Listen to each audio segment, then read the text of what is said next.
Finches are small, seemingly ordinary birds, but they played a key role in Charles Darwin's groundbreaking work on evolution.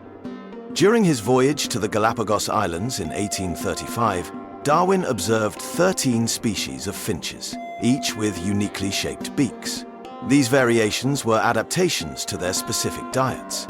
Some had strong, thick beaks for cracking seeds, while others had slender, pointed beaks for catching insects. This diversity helped Darwin develop his theory of natural selection, demonstrating how species adapt to their environments over time.